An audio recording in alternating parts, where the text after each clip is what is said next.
Judgement all about is who can provide better care to the child, किस कौन कर सकता है। क्योंकि यहाँ पर इशू ये है कि जो छोटा बच्चा है, माइनर सन है, उसकी कस्टडी किसको दी जाए, फादर को या मदर को। बिकॉज फादर जो है वो वर्क फ्रॉम होम है और मदर जो है वो ऑफिस गोइंग मदर है, और ऑलरेडी डॉटर जो है वो मदर के साथ ही रहती है।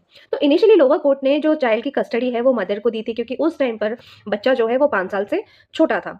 अब हाई कोर्ट ने हरियाणा एंड पंजाब की फादर की उन्होंने रिवीजन जो है अलाउ कर दी, और मदर की जो कस्टडी ऑर्डर थी उसको सेट असाइड कर दिया, और बोला कि जो चाइल्ड कस्टडी की प्रॉपर प्रोसीडिंग है वो फैमिली कोर्ट में चले, बट तब तक जो बच्चा है वो फादर के साथ ही रहेगा। सो इस ऑर्डर के अगेंस्ट मदर सुप्रीम कोर्ट आई।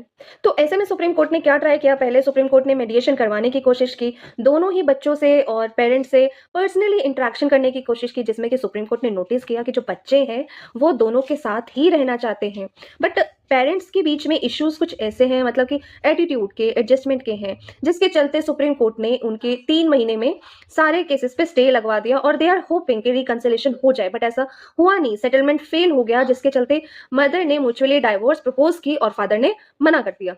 मैंने बोला कि हाई कोर्ट ने गलत ग्राउंड्स पर डिसीजन लिए हैं। पहला ये कि वर्क फ्रॉम होम वाला पॉइंट गलत है, कि फादर जो है वर्क फ्रॉम होम करते हैं और मदर जो है वो ऑफिस जाती हैं, तो इससे ये एज्यूम करना गलत है कि फादर बेटर केयर दे सकता है ना। सेकंड पॉइंट ये था कि सिबलिंग बॉन्डिंग इग्नोर की जा रही है। मतलब बच्चा जो है वो अपनी बहन के साथ रहना चाहता है, अपनी सिस्टर के साथ रहना चाहता है, और सिस्टर ऑलरेडी मदर के साथ रहती है।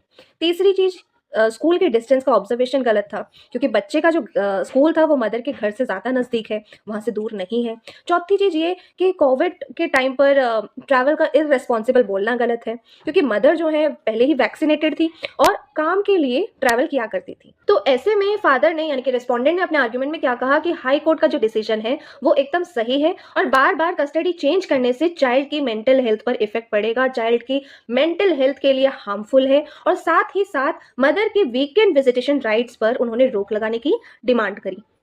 तो हुआ यूं, सुप्रीम कोर्ट ने माना कि working from home versus office child custody का कोई रेलिवेंट ग्राउंड नहीं है, ये रेलिवेंट फैक्टर नहीं माना जाएगा, चाहे तुम कहीं से भी काम करते हो, ये चाइल्ड कस्टडी का रेलिवेंट फैक्टर नहीं है। और स्कूल का जो डिस्टेंस है वो एनसीआर में माइनर फैक्टर है। कोविड टाइम ट्रेवल या वेकेशन को इररेस्पॉन्सिबल कंडक्ट नहीं माना जाता। ओवरऑल ये था कि हाई कोर्ट के कुछ ऑब्जर्वेशन गलत थे। तो सुप्रीम कोर्ट ने यहाँ पर प्रैक्टिकल वेलफेयर टेस्ट अप्लाई किया। बच्चे की जो है 5+ एज हो चुकी थी, मेल चाइल्ड होने का फैक्टर था, चाइल्ड क्लियरली बोल रहा है कि उसे फादर के साथ रहना है, फादर से अलग नहीं होना, प्लस फादर के घर ग्रैंडफादर का सपोर्ट है, एजुकेशन डिस्टर्ब नहीं हो रही, सेम स्कूल में पढ़ाई चल रही है। सो बेसिकली प्रेजेंट कंफर्ट और स्टेबिलिटी ज्यादा इंपॉर्टेंट है बच्चे की। और सुप्रीम कोर्ट ने फाइनल डिसीजन क्या लिया, सुप्रीम कोर्ट ने फाइनल डिसीजन ये लिया कि मदर को विजिटेशन राइट्स उनके रिजेक्ट नहीं किए, वो हर वीक पर बच्चे से मिल सकती हैं, प्लस इन फ्यूचर वो